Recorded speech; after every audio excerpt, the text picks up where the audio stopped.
Welcome back, friends, to Cults, Crimes, and Spirits. I'm Nina. And I'm Andrea, and in today's episode, we are exploring the chilling story of the Ken and Barbie Killers. It is true, as we will learn, even pure evil can wear the mask of beauty.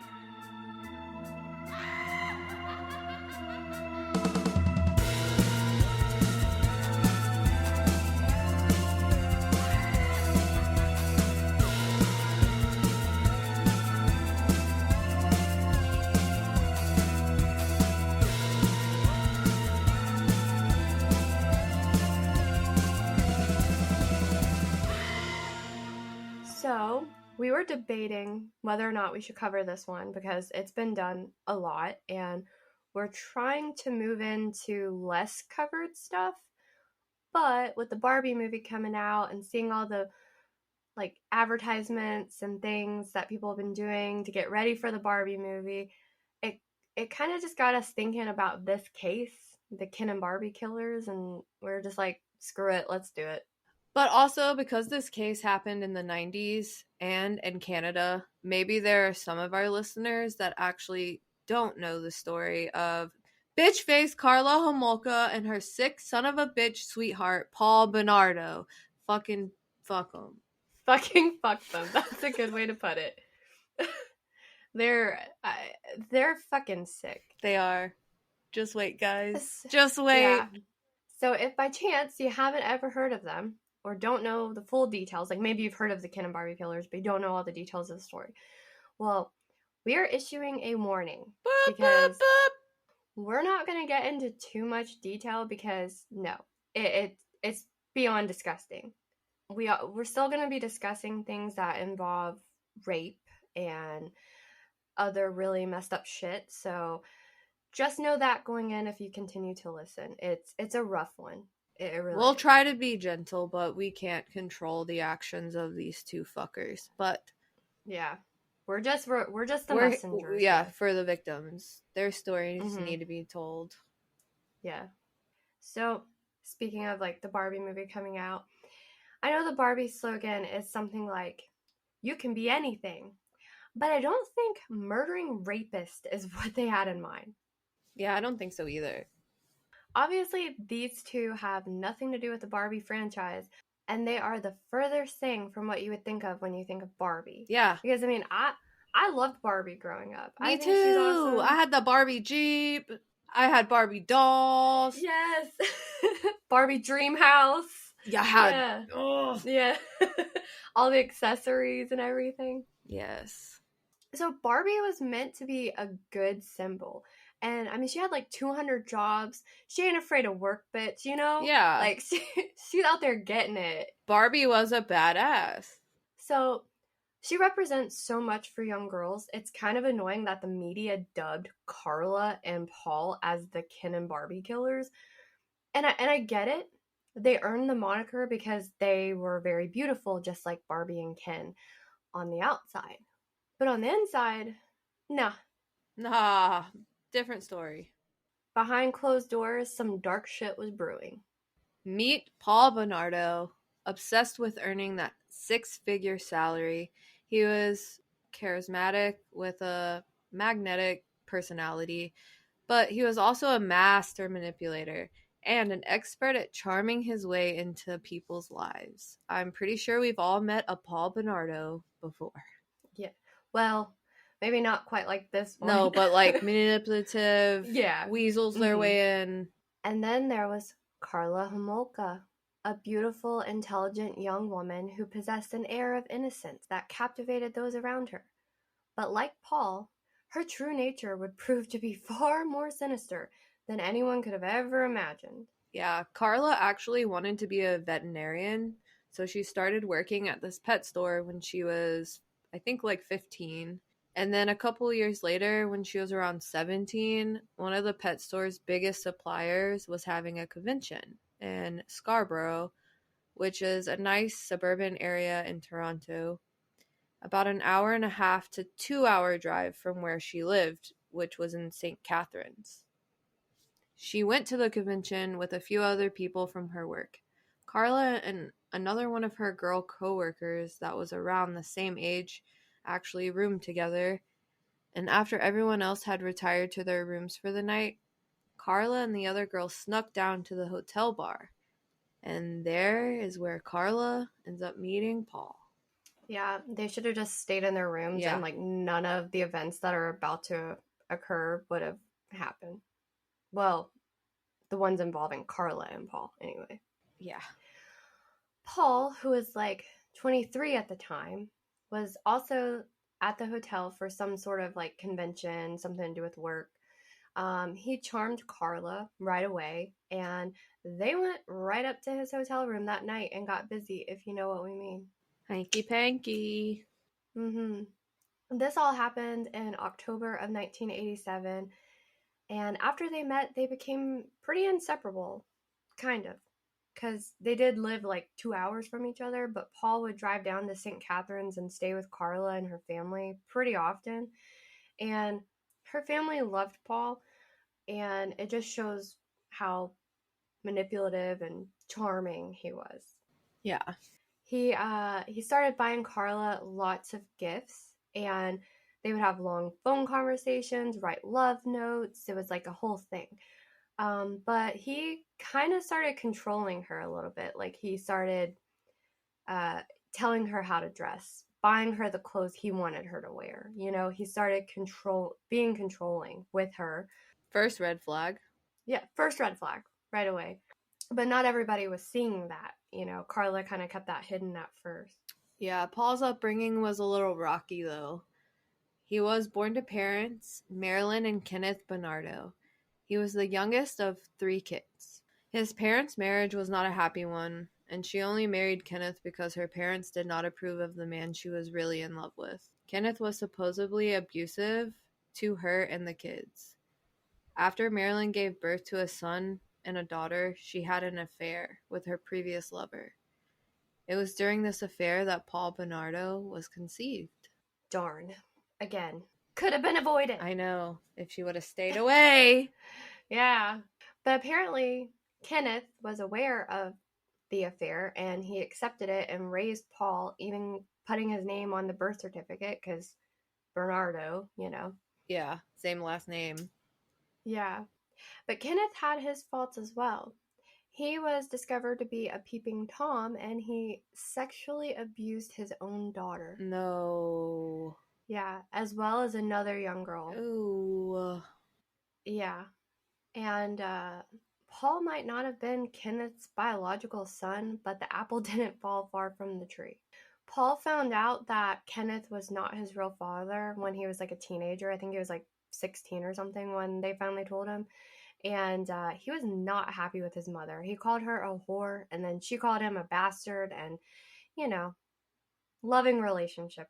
Very loving, but I mean, dang, you waited till he was 17? 16 or 17. He was a teenager. But still, I would have been like, maybe we should tell him sooner. Yeah. But it's also a kind of a conversation you don't want to have with your kids. Yeah, that's also true. Yeah.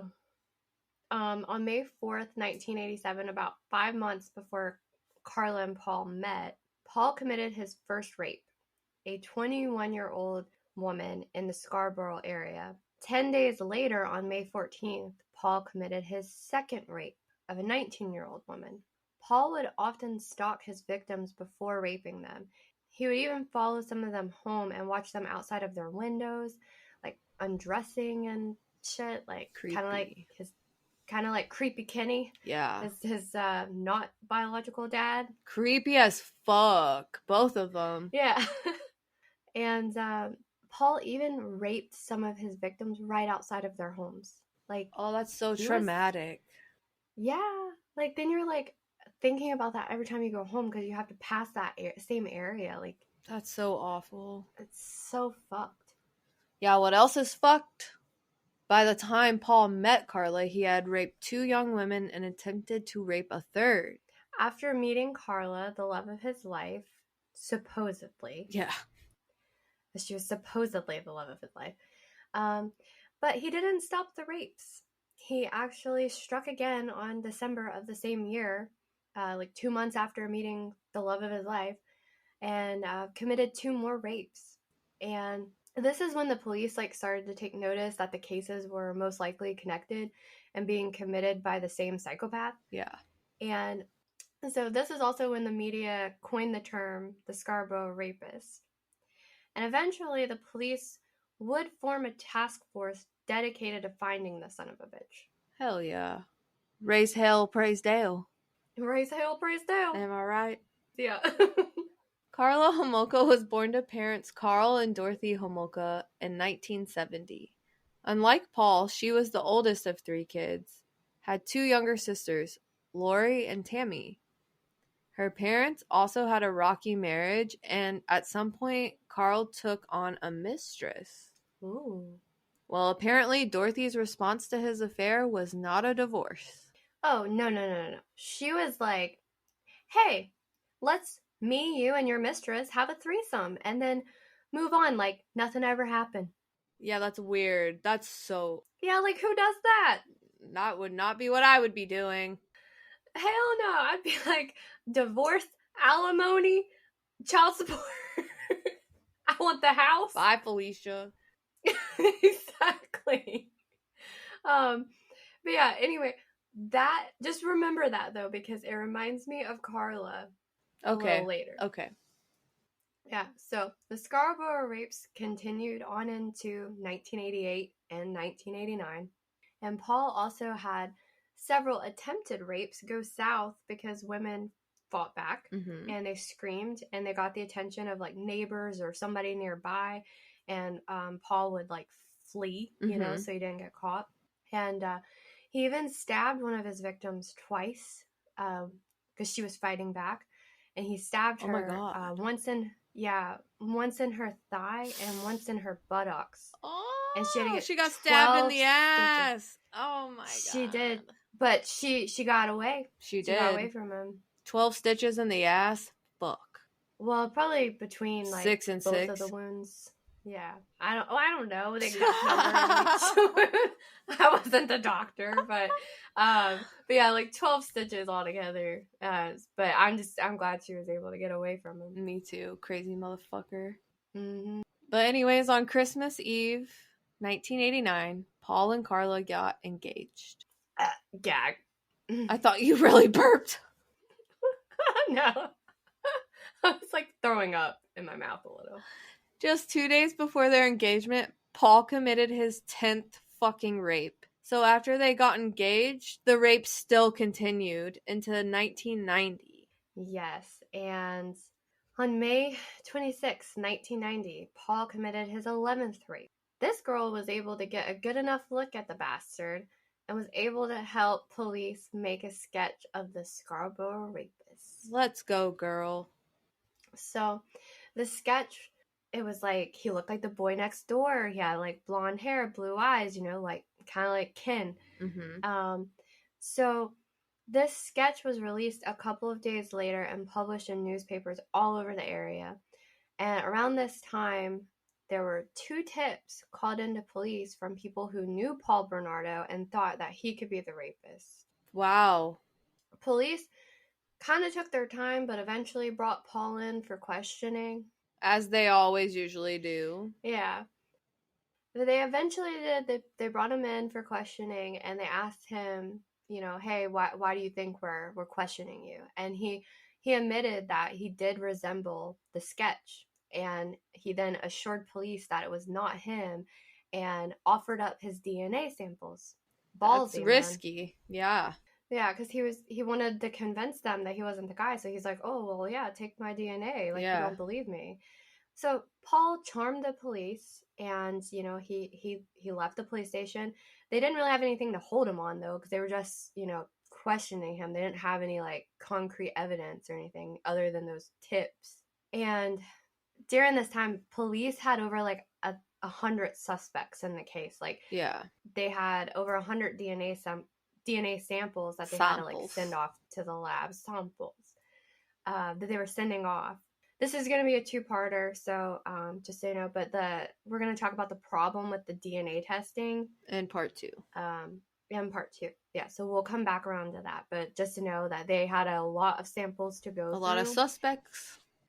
And they didn't have the manpower. Although I wish they did, because, yeah, again, a lot of stuff could have been avoided. But anyways. So we are still currently in the year of 1990. Paul had lost his job as an accountant. He was spending more and more time at the Homolka household. They didn't know he had lost his job, and he was now smuggling cigarettes across the U.S.-Canadian border. He had to keep up his appearances and make lots of money, so he resorted to illegal activities. Go figure. He's a scumbag bum ass. Uh-huh. So during this time, he's spending more time at their house. Paul tells Karla that he's becoming attracted to Karla's younger sister, Tammy, who was just 15. Oh my god, get the fuck out of here. Red flag number 2. What the fuck are you doing marrying this person? Some guy told me that. I'd be like, alright, get the fuck out of my house. I'd pull a Lorena Bobbitt and cut the dick off, throw it out the window. Yeah. Again, if she had done that, it would have saved everyone. Yeah. A lot of misery. Alright, so because Karla is a dumbass bitch. Yeah, she is. she helps Paul, and she breaks the blinds in her sister Tammy's room so that Paul can, watch her from outside. Just like his creepy... peeping Tom Kenny. Kind of dad, yeah. Creepy Kenny. But it gets way worse than this. Mm-hmm. So, warning again. Listen up, bitches. Yeah. It's getting... Yeah. We're about to venture into some super dark shit, so you've been fucking warned. You can stop listening now or continue. It's up to you. But, warning, you have had. Mm-hmm.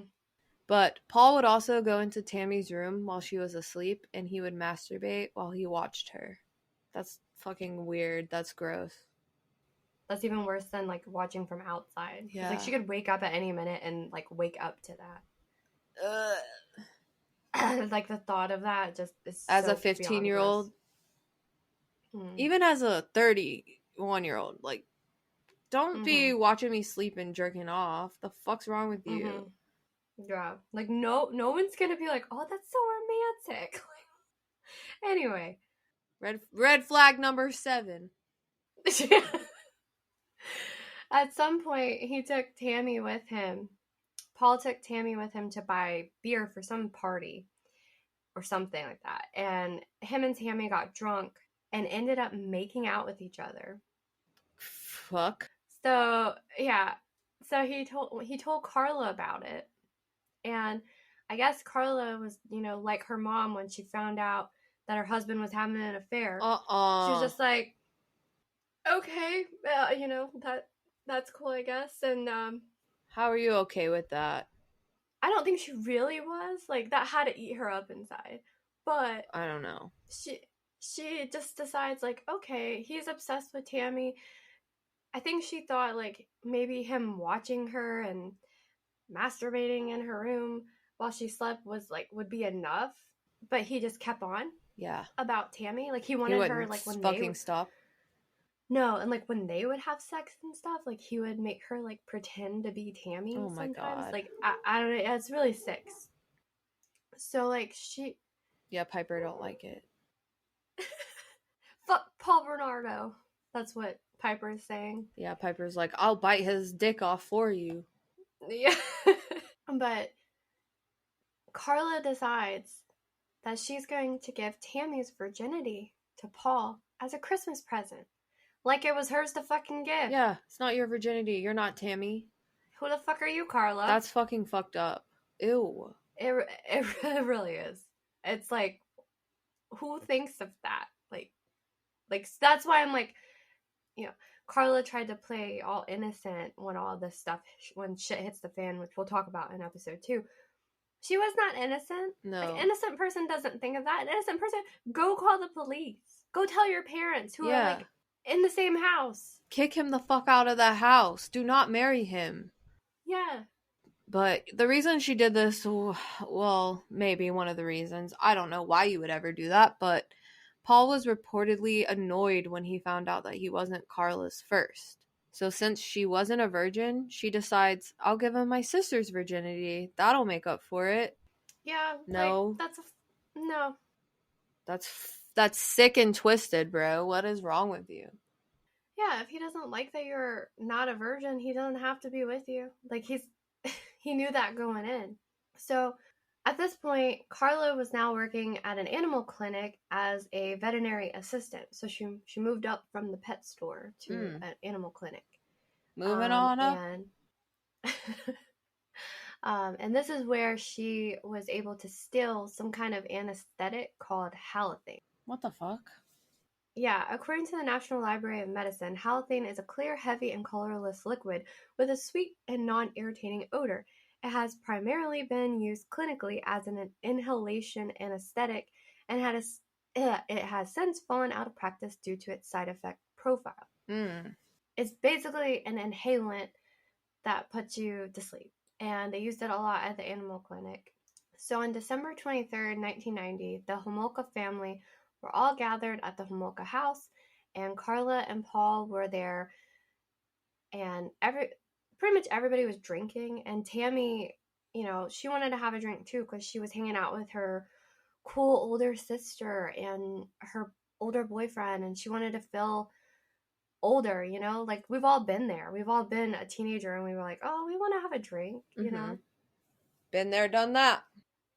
Yeah, so their parents let Tammy have a drink, maybe like a drink or two.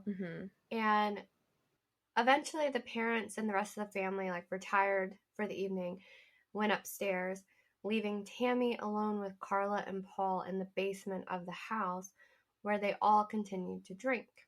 Yeah, this sounds like a recipe for disaster. Oh, yeah. Especially since Karla and Paul slipped some sleeping pills into a drink they had made for Tammy. Eventually, Tammy passed out. Karla helped Paul undress her baby sister, and to keep her from regaining consciousness during the act, Karla placed a cloth soaked in halothane over Tammy's face. And these fuckers filmed the whole entire thing. What the fuck? Yeah, we're gonna talk more about all these tapes, these 6 fucking tapes in the second part, but one of the officers that ended up being unfortunate enough to watch one of these tapes said it literally cut from the Christmas gathering with the family to them raping Tammy. Like he was like there was no in between. Yeah. But that was hard to watch. Yeah, that's disgusting. And so Karla, she helped rape her sister. Like we're not going to go into too much detail, but like Paul made Karla. I'm not going to say Paul made Karla because Karla was completely willing, like on the tapes. Paul wanted Karla to do stuff to Tammy, so Karla willingly did these things to Tammy. Not going to say what, but yeah. So, yeah, really messed up. So, sometime during this horrible ordeal, Tammy starts to vomit and ends up choking on her own vomit. Paul and Karla try to revive her, but it doesn't work. So they quickly clean Tammy up, get her dressed, and place her back in her room before they call 911. Tammy is rushed to the hospital, but is pronounced dead later that night. Tammy's death was just ruled a horrible accident. No further investigation was done into Tammy's death at the time, despite there being a big-ass chemical burn on Tammy's face from the halothane-soaked cloth that Karla placed over her face during the whole thing. Yeah, how did they get away with that? Like, did no one ask about the burn? They explained it away as being a carpet burn. No. I don't know who would believe that. That had to be a rough-ass carpet burn. Poor Tammy. Yeah. Tammy's funeral was held on December 27th, and at the funeral, witnesses say that Paul and Karla were noticeably upset. Paul was even stroking Tammy's hair. How fucked up. Like, you fucking did this. Yeah. You put her in that casket. Yeah. And then you're stroking her hair like fucking you gave a shit. Yeah. Ugh. That makes me mad. So after Tammy's death, Paul and Karla moved out into their own place to let her parents grieve. But before they moved out, 3 weeks after Tammy's death, Karla dressed up as Tammy, right? Wore her clothes and everything, and Karla and Paul had sex on Tammy's bed. And they filmed this too. Oh my god. That's how, like, every time we talk about it, I'm like, there's no way it can get more sick and twisted than that. And then it's like another thing, another thing, another thing. Yeah. They're fucked up people. Really, they really are. And the really messed up part is that one of them is currently free, which we'll get to. Yeah. Anyways, when Paul moved permanently to St. Catharines in February of 1991, the Scarborough rape cases suddenly stopped. Wonder why. In April of 1991, he committed his 12th motherfucking rape. Gosh. Number 12. That's 12 too many. Yeah. Karla had befriended a young coworker of hers that was about 15 years old, and her case has been referred to as Jane Doe. Her identity has been protected by the law because she was underage at the time. On June 7th of 1991, Karla invited Jane Doe over to her and Paul's home to hang out. She laced her drink with drugs, rendering her unconscious. Go figure. Yeah. Karla then called Paul, who wasn't home at the time, and was like, "Hey, I got you a wedding present." When he arrived to the home, Karla and Paul raped Jane Doe and again filmed it. The next morning, Jane Doe awoke feeling nauseous but had no idea that she had been raped. She thought it was just from drinking. On June 15th, 1991, so about a week after the Jane Doe incident, Paul Bernardo came across 14-year-old Leslie Mahaffey. She was locked out of her house because she had missed curfew. Apparently this happened often, and her parents were trying to teach her a lesson by locking her out of the house. Paul told Leslie that he was trying to break into the neighbor's house. Leslie didn't care and asked Paul if he had a cigarette. Paul... He should have a cigarette. He's a cigarette smuggler. Yeah, for real. He better, or he's not doing his fucking job. Right. Paul led her to his car to get a cigarette. And when they got to his car, he blindfolded her and threw her into his car. So this is like really a rough one because her parents, can you imagine? They probably feel so much guilt. Yeah, because apparently like she did that a lot. Like she missed her curfew a lot. It was like a regular thing. So they were just trying to like teach her a lesson. Teach her. They didn't know that Paul Bernardo was going to be out there. Yeah, it's just sad. He took her to the home that he shared with Karla, and you guessed it, they raped and tortured her while listening to pop music. What the fuck? Again, filmed the whole thing. Yeah. The next day, one of them killed Leslie. Later, like when we get to the trial and stuff, Paul said, "No, I didn't kill her. Karla gave Leslie a lethal dose of drugs, and that's what killed her." But Karla said Paul strangled her because her blindfold might have slipped while they were torturing her. Yeah, and that she might have been able to like identify them. And either way, Leslie was dead. And they just left Leslie's dead body in the basement and went upstairs to have dinner with Karla's parents and sister Lori, who came over. Like nothing fucking happened. Like they didn't just kill. Yeah. Oh, I mean, they killed the sister. Now they're killing someone else. Like this is not good. It's just gonna get worse. And honestly, I think Karla did it. I think Karla was jealous because she is like sadistic too. Yeah.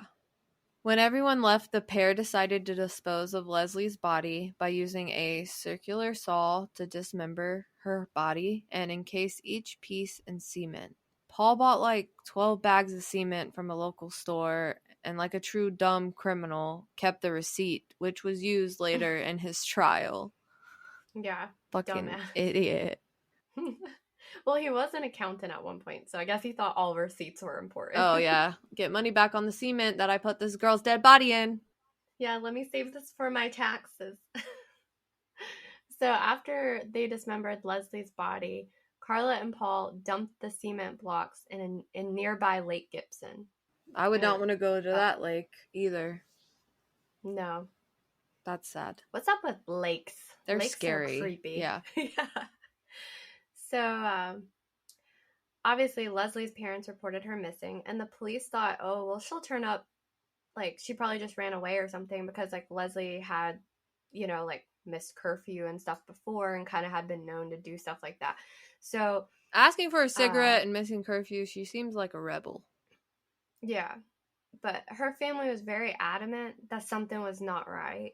And the police, I mean, they took it serious, but I feel like they didn't take it as serious because, like, not a lot of bad things happened in that area. Yeah. So they probably just thought she, like, ran away or she'll Yeah. come home when she's ready.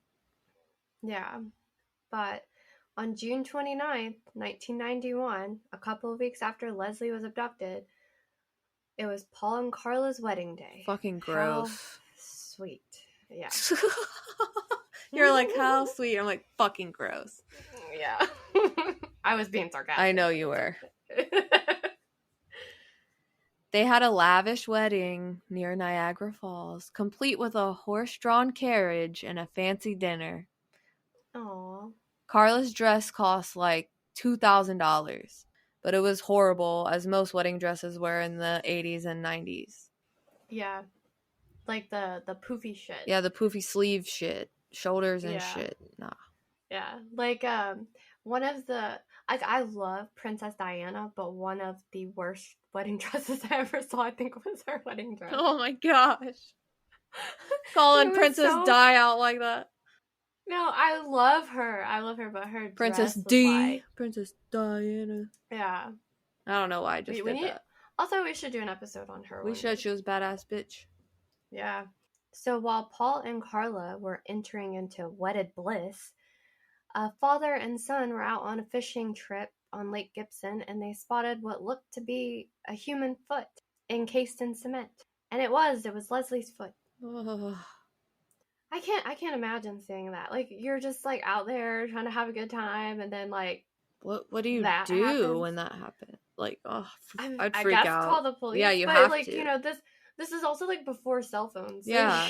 Like, you gotta, like, leave and, like, go get help and, like, come back. Or, like, take the foot with you. Yeah, I doubt they did that. But, I mean, still, like, it's messed up. Actually, while I was working at one of the news stations that I worked at, this happened kind of recently, within, like, the past year. This guy, he was out on the lake, and he saw something, like, floating in the water. And it was like this, some kind of case or whatever, and there was a body in it. No way. No fucking way. Yeah, they caught the people, like, really fast. Because, like, apparently the guy whose body was in the thing, they didn't kill him. Like, I think they were doing drugs in a hotel room, and he just, like, OD'd. But they had supplied him the drugs. He died, but, I mean, they should have just called the police, because they didn't, like, kill him, but they did dispose of his body, which is a crime. But if we did an interview with him. That's crazy. Like, oh my god. I mean, he was, like, all nonchalant about it. Like, yeah, I just found a body. Like another day. Like, it fazed him. Yeah. So, I don't know. Sorry. Sidetrack. No, that's crazy. Yeah, because, like, it's not every day that happens. No, but I hope not. Yeah. Yeah. The fact that this happened on the very same day that these two idiots were getting married, Leslie's body was recovered. That's weird. The irony. That's fucking crazy. I love it. Yeah. I love it. It's like the universe, was giving them yeah, it's like Leslie was giving them one last fuck you from the grave. Hell yeah, Leslie. Leslie was eventually identified by her dental records. She had, like, braces, and so they were able to easily identify her through that. But it didn't seem to faze the newlyweds, because they got married, and they went off on their honeymoon to Hawaii. Oh my god, of course they did. They don't give a fuck. No, and on their honeymoon is where Paul apparently revealed to Karla that he was the Scarborough rapist. Oh shit, she finally finds out. I think she suspected. She probably knew. I read somewhere that and it may have been when the police were questioning him, Or the sketch because came out. yeah, and he was like, no, it's not me, it's not me. But then like he just told her, like that's what every girl wants to hear on their honeymoon, I'm sure. Yeah. Hey, honey. Yeah. Happy honeymoon. Just want to let you know I'm the Scarborough rapist, by the way. Yeah, I'll see you Yeah. at the pool in 2 hours. Yeah. No big deal. No. In August, Karla and Paul invited Jane Doe back to their house. They gave her some kind of drugs again, and this time, Jane Doe stopped breathing altogether. It's like reminiscent of what happened to Tammy. Yeah. Karla and Paul called 911, but then called back to tell them everything was actually fine because Jane Doe started breathing again. They should have sent someone out anyways. They're supposed to. I think now they do. Yeah. Like they're like, well, we're still gonna come check. But this is also like in Canada, so I don't know how it works there. Me either. I forget. But I would imagine it's the same thing. Like they would send someone out. Okay, so now fast forward to 1992.